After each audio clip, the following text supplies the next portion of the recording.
Hello friends, मैं रितिका पांडे आपके अपने यूट्यूब चैनल में स्वागत करती हूँ। तो आप सब कैसे हैं? तो मैं आज तुलसी विवाह की कथा लेकर आई हूँ। देवउठनी एकादशी व्रत की भी कथा है। तो तुलसी विवाह भी आज के दिन मनाया जाता है। तो आप सबको देवउठनी एकादशी और तुलसी विवाह की ढेर सारी शुभकामनाएं।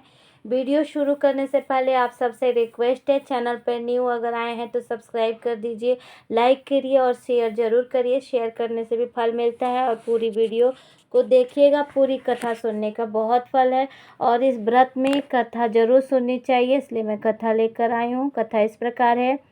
तुलसी विवाह की कथा देवउठनी एकादशी व्रत की भी कथा है। देवउठनी एकादशी व्रत की प्रमुख कथा तुलसी विवाह की कथा शंखासुर नामक राक्षस की है। शंखाचूर ने तीनों लोकों में बहुत उत्पात मचाया हुआ था। तब सभी देवताओं के आग्रह करने पर भगवान विष्णु ने उस राक्षस से युद्ध किया। यह युद्ध कई वर्षों तक चला। युद्ध में वह असुर मारा गया। इसके बाद भगवान विष्णु विश्राम करने चले गए। कार्तिक शुक्ल की एकादशी के दिन भगवान विष्णु की निद्रा टूटी थी और सभी देवताओं ने भगवान विष्णु की पूजा की थी। शिव महापुराण के अनुसार पौराणिक समय में दैत्यों का राजा दंभ हुआ करता था।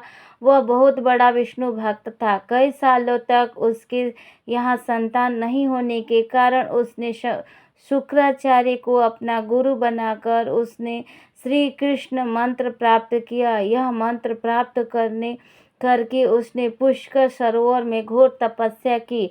भगवान विष्णु की तपस्या करने से प्रसन्न हुए और उसे संतान की प्राप्ति का वरदान दे दिया। भगवान विष्णु के वरदान से राजा दंभ के यहाँ एक पुत्र ने जन्म लिया। इस पुत्र का नाम शंखाचूर्ण रखा गया। वो बड़ा होकर शंखचूड़ ने ब्रह्मा जी को प्रसन्न करने के लिए पुष्कर में घोर तपस्या की। उसकी तपस्या से प्रसन्न होकर ब्रह्मा जी ने उसे वरदान मांगने से को कहा। तब शंखचूड़ ने वरदान मांगा कि वह हमेशा अजर अमर रहे और कोई भी देवता उसे नहीं मार पाए। ब्रह्मा जी ने उसे वरदान दे दिया। कहा कि वह बद्री वन जाकर धर्मध्वज की पुत्री तुलसी को तपस्या कर रही उसे विवाह कर ले। शंखचूड़ ने वैसा ही किया। तुलसी के साथ विवाह के बाद सुखपूर्वक रहने लगा। उसने अपने बल से देवताओं और असुरों, दानवों, राक्षसों, गंधर्वों, नागों, किन्नरों, मनुष्यों तथा त्रिलोकों के सभी प्राणियों पर विजय प्राप्त कर ली। वह भगवान श्री कृष्ण का परम भक्त था। शंखचूड़ के अत्याचारों से सभी देवता परेशान होकर ब्रह्मा जी के पास गए और ब्रह्मा जी ने उन्हें भगवान विष्णु के पास ले गए।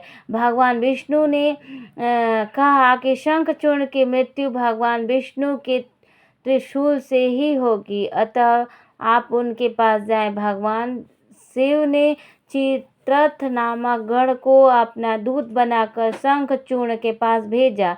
चित्ररथ ने शंखचूड़ को समझाया कि वह देवताओं को उनका राज्य लौटा दे, परंतु शंखचूड़ ने मना कर दिया और कहा कि वे महेश्वर से युद्ध करना चाहता है।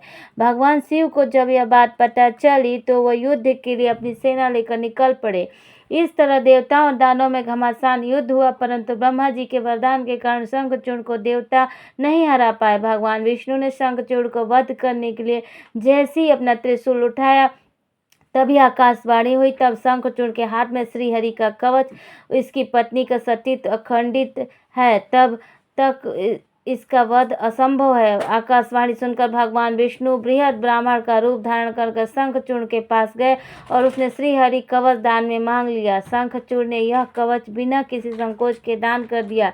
इसके बाद भगवान विष्णु शंखचूड़ का रूप बनाकर तुलसी के पास गए और शंखचूड़ रूपी भगवान विष्णु ने तुलसी के महल के द्वार पर जाकर अपनी विजय होने की सूचना दी। यह सुनकर तुलसी बहुत प्रसन्न हुई और पति के रूप में आए भगवान का पूजन किया, रमण किया। ऐसा करते तुलसी का सतीत्व खंडित हो गया। भगवान शिव ने युद्ध में अपने त्रिशूल से शंखचूड़ का वध किया। तब तुलसी को पता चला कि वे उनके पति नहीं है, बल्कि वे तो भगवान विष्णु हैं। क्रोध में आकर तुलसी ने कहा कि आपने छल पूर्वक मेरा धर्म भ्रष्ट किया है और मेरे पति को मार डाला, अतः मैं आपको श्राप देती हूँ कि आप पाषाण होकर धरती पर रहें। तब भगवान विष्णु ने कहा, देवी तुम मेरे लिए भारतवर्ष में रहकर बहुत दिनों तक तपस्या कर चुकी हो। तुम्हारा यह शरीर नदी रूप में बदलकर गंडक नामक नदी के रूप में प्रसिद्ध होगा। तुम पुष्पों में श्रेष्ठ तुलसी का वृक्ष बन जाओगी और सदा मेरे साथ रहोगी। तुम्हारे श्राप को सत्य करने के लिए मैं पाषाण शालिग्राम बनकर रहूंगा। गंडक की नदी के तट पर मेरा वास होगा। देव प्रबोधनी एकादशी के दिन भगवान शालिग्राम और तुलसी का विवाह संपन्न कर मांगलिक कार्यों का प्रारंभ किया जाता है। हिंदू धर्म मान्यता के अनुसार एक दिन तुलसी शालिग्राम विवाह करने से अपार पुण्य प्राप्त होता है। इस प्रकार तुलसी विवाह और देवउठनी एकादशी व्रत की कथा संपन्न हुई। बोलिए श्री तुलसी माता की जय, विष्णु भगवान की जय।